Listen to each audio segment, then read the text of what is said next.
I spent the last 3 months hand spinning all the yarn and knitting the frame sweater by Andrea Mowry. This has been a long process for me, but maybe not long in the grand scheme of slow making. I hope you'll consider following along with me today to see how I made this and what I think about the final project. If you haven't been following along with this project, let me catch you up. Back on Valentine's Day, I started making these Scrappy Rolags out of a bunch of scrap pink fiber that I had acquired from another spinner in my community. My idea was that I would just, try to make Rolags for the first time and make something fun to share around Valentine's Day. But as often happens with my ideas, it became something much larger and exploded into a full hand-spun sweater project. In the end, my sweater consisted of 3 different types of fibers: the pink Rolags that I made by hand, some fin sheep roving that I hand spun from a local farm that has since closed, and then what was supposed to be the white body color from a combed top merino that gave me all sorts of trouble. There's whole videos about each one of these steps, and I'll put the full playlist linked down below if you want to watch it all, and I hope you do. But today is the end of the road, and the sweater is done, and I have some things that I'd love to share about it. Before I even finished making my variegated pink Rolags, I was already scrolling through my queue on Ravelry to see if any patterns had a similar type of yarn where I could make enough to make that particular project. So as I was weighing out my fiber to make the Rolags, I already had this frame sweater in mind, and I already knew that I wanted to go from a darker to lighter gradient on the sweater pattern. So I planned carefully to make sure that I had enough fiber by weight in the Rolags that I was making, and I was really careful when I was spinning up the pink to make sure that I hit the gauge that I wanted to hit for the project. Same thing with the fin sheep and the merino. And what you really have to be paying attention to is when you hand spin yarn, you really have to track your yardage to make sure you have enough, because you can't go buy another skein of yarn. It's not, when you go buy skeins of yarn, you want to make sure you have the same dye lot, but this is so much harder than just buying more yarn. You are making yarn that is almost irreplaceable. I've been working on this tiny little gauge swatch, and of course this is unblocked and it's smaller. It's in the round, but in a smaller diameter. But I'm getting something like a little over 6 inches per inch when the pattern should be like 5.25. And famous last words, but I don't feel like blocking this out. And I think I'll just go ahead and size up. So the pattern calls for US 7, but I think I'm going to go ahead and do a US 8. So the pattern, the size that I was going to go for would give me 7 inches of positive ease, and the pattern suggests something like 4 to 10. So the size that I'm working on would be very comfortable if I met gauge. If I didn't meet gauge, if I'm doing the 6 inches per inch, then I would only have like 1 or 2 inches of positive ease, and I definitely want my sweater roomier than that. So given that some of the sections of my yarn, actually a lot of my yarn, is going to be a lighter reps per inch, then I think I'll go ahead and size up, and it might end up with a drapier fabric, but considering it's stranded, I do expect this to bloom a little bit more. I'll just go ahead and size up, and that way I don't have to worry consistently about my tension being too tight, which definitely has been in other color projects before. So I'll do that. A lot of my knitting happened in what I would call stolen moments, and I spoke a little bit about that in my very first video on this channel. I work on projects in early mornings before I have to start working, but after I've taken my kid to school. That amount of time is usually very short or non-existent most days. I knit in the passenger seat of the car. I knit a lot on my commutes, 10 minutes here, 20 minutes there. in a meeting where I need to pay attention, but not where I'm taking notes. I brought this project everywhere with me for over 2 months, and I keep thinking about that this sweater carries all those little moments in it, you know?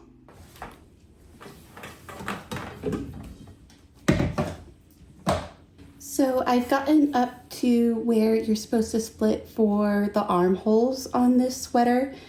I am concerned that a lot of the people making it said it was very cropped, and I don't want it to be terribly cropped on me. So what I'm gonna do is I'm gonna try steam blocking this with my little steamer here and see how that works out with the length before I go ahead and decide to split. I'm also debating after the split if I want to maybe add in some shaping across the bust to make sure that the front hemline doesn't ride up too much. I do have a pretty substantial difference between my upper bust and full bust, and I don't want the front of the sweater to look even more cropped than what it is if I don't add any extra length on it, or even if I do. I don't want the front to ride up as it tends to do on my sweaters. So let's steam it, see what it blocks out to, and we'll go from there.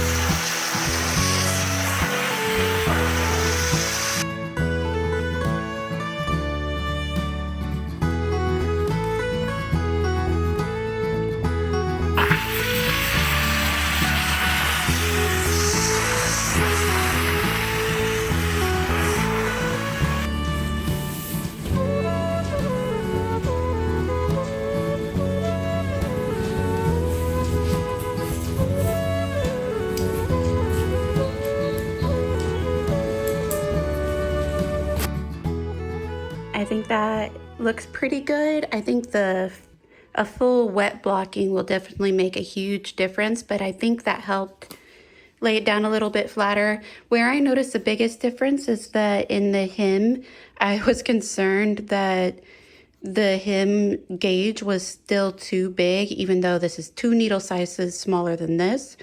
But even with that steam blocking, you can really see it's starting to come out a little bit. So I think this really did help.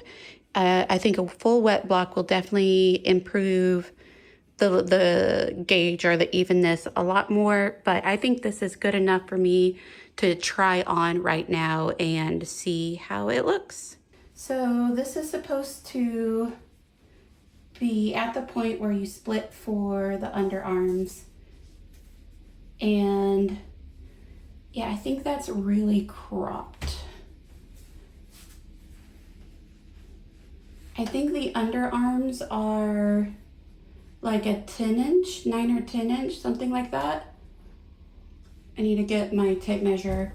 It's also, I definitely have a lot of ease.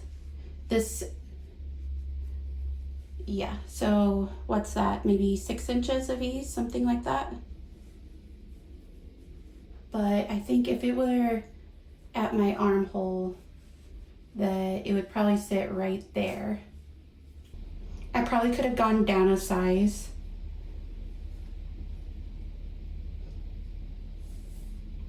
Let me go get my tape measure. Okay, so in the pattern it says from the yoke depth is 8.5, which I think is measured here. So that would be, it's a little awkward, but around maybe the top of my bra right here. And then it's 10.5 inches from there to the hem. So if I carry that line around, it should hit just at my waistband there. That this light blocking I did, that this may not be 10.5 inches. Let's measure. Oh, it's 11 inches, so it is longer. Okay, here's what I'm gonna do. I think I'll go ahead and split and do the front and do another light wet blocking or light steam blocking on that, see how it looks on my front. Do the front first, see how it looks, and see where it hits there. And just know that with a full wet blocking, this would likely drop at least another 1/2 inch. And the fit might be okay. I do think it's gonna be bigger than I intended, but I can talk about that later at the end. So the other thing I need to do is that since my variegated yarn goes from dark to lighter, I just started this skein. What I need to do is actually split this in half so that my pattern repeat on the front and the back look similar, and then I'm not going from dark to light, and then on the flip side have like this big break where it goes back to light or even lighter up here. So what I'm gonna do is I'm gonna split the rest of this in half weight wise. That way I can start with this one on the back when I get to that point. Okay, I just finished knitting the back flat. I finished the front completely, did finish the color work on the back. I was about to start on the contrasting color up here at the top. And I just wanted to revisit the whole like length discussion, because I did try it on it when I had the front done and felt that it was decently long enough, especially considering it'll grow after blocking. So I went ahead and just did it per pattern, finishing up the back. And I will say I am not used to purling color work, and I did find it pretty tiring on my hands. I think I did an okay job. And so I think it looked really good, really nice.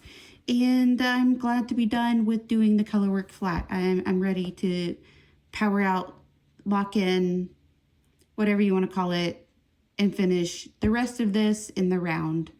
Well, the sleeves in the round. Finish this flat. That's just ribbing. It's fine. But we're making progress.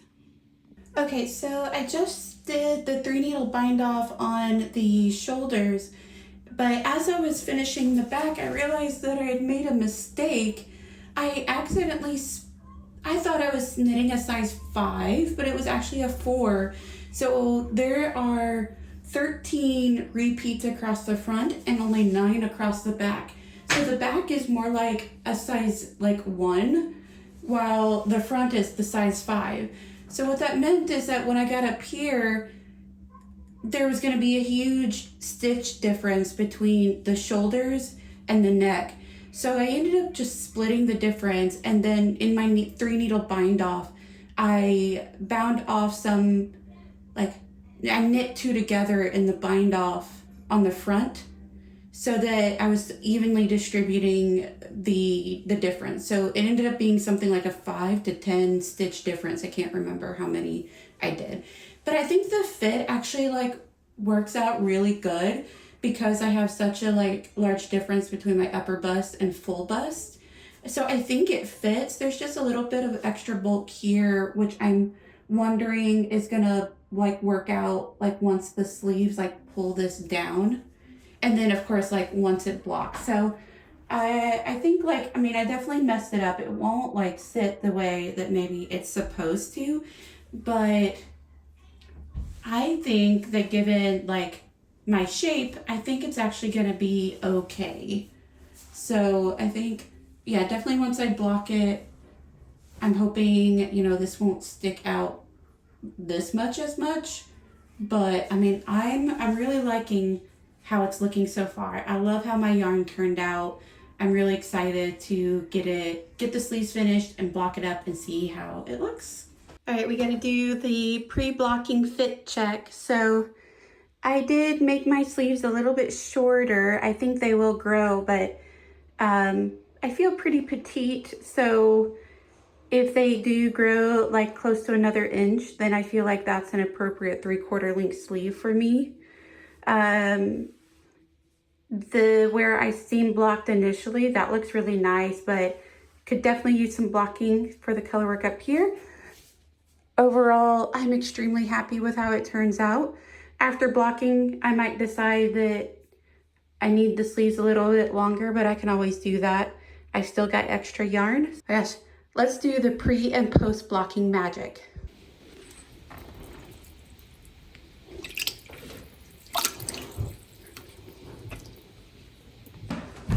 Because the sun starts not going down to like 10. Yeah, the sun's not going down. It just wants to stay awake.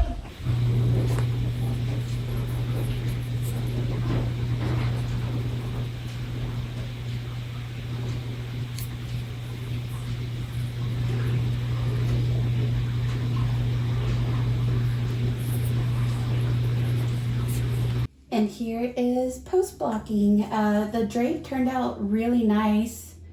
I think the one thing that I'm not sold on is how the sleeves didn't really taper down enough for my liking. So I think the sleeve length is almost there. I'm not sure if I'm going to do anything about it at this point, but I'd say if anything, I might try to cinch in the sleeves a little bit more. I think they're a little too big. But here it is. Here's the finished sweater. It definitely still, it kind of balloons out a little bit. I wonder if that could have been fixed with a little bit more blocking or shaping. If my ribbing was maybe a little bit tighter. But overall, I really love how it looks. It's just a question of, do I love how it fits? Let me give you guys some final footage, some final reveal shots, and then you guys can tell me what you think about the fit and how it looks. So in my monthly spinning groups, we have an opportunity to do a little bit of show and tell. And of course, this past month, I brought my sweater to share with the group. I had shared with them all of the yarn that I had spun the previous month, and someone just was like marveling. It's like, oh my gosh, last month we saw the yarn and now we have the finished sweater. I don't know how you do things so fast. Or people say things like, you're so productive. And I always have this really complicated feeling when I hear that. Inside, I feel like I never really have enough time for my craft. And this was something that came up for me pretty soon after having my son. And it's that I'm a mom and there's always like 14 things that I have vying for my every hour between work and raising my son, managing the house and having 2 cats and my husband, and supposed to be spending time with friends or family. So the time that I spend at my wheel or with my knitting is time that I'm actively choosing, and sometimes I actually have to like fight for out of everything else that wants that same hour. When people talk about like having so much done in a short amount of time, it doesn't feel like productivity for me. It feels like, honestly, I always feel so behind. And so to hear that just like makes me feel like, not like I'm being judged, but maybe that I'm judging myself, is that I feel like I should be prioritizing other things.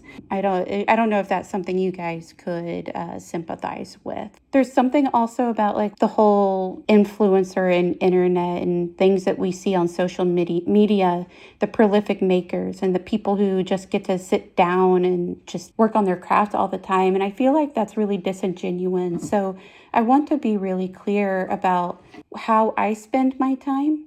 It's like, yes, I might make more than some people. Perhaps I'm a faster knitter, or maybe I'm just more confident and I don't second guess my decisions. Or if I make a mistake, I don't necessarily frog it back. I just kind of roll with it and modify. But I am actively choosing to bring my project with me on my commutes and on what have you, so that I'm finding those little moments of time for me to invest in myself. And if I didn't do that, I think that I would probably struggle a lot more with my mental health than I already do. I want to be completely transparent with that. I want to share that with y'all so that you all know what reality looks like on the internet and on social media. And I hope that you can appreciate that and my honesty when you show up to watch my videos.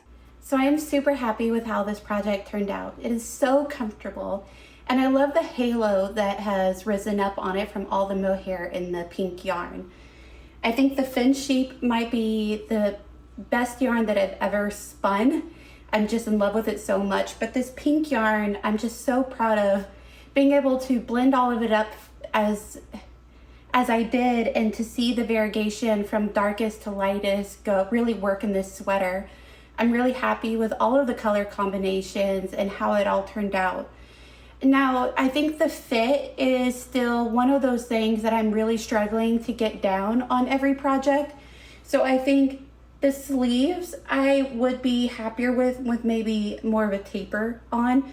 The pattern does call for them to be knit straight, and I think the ribbing is supposed to cinch it down a little bit more, but the fin sheep did not cooperate with the pattern as intended.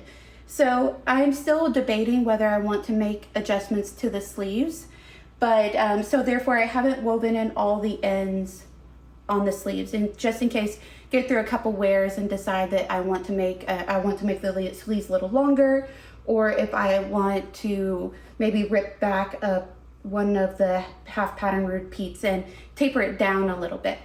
I think there is some extra bulk here. I do feel like I could have gone down one size of sweaters.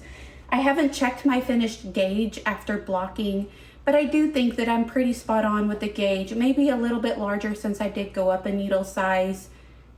Again, that was because I was too small in my gauge. And it is an oversized fit. I still get a little bit of the tinting that I don't love.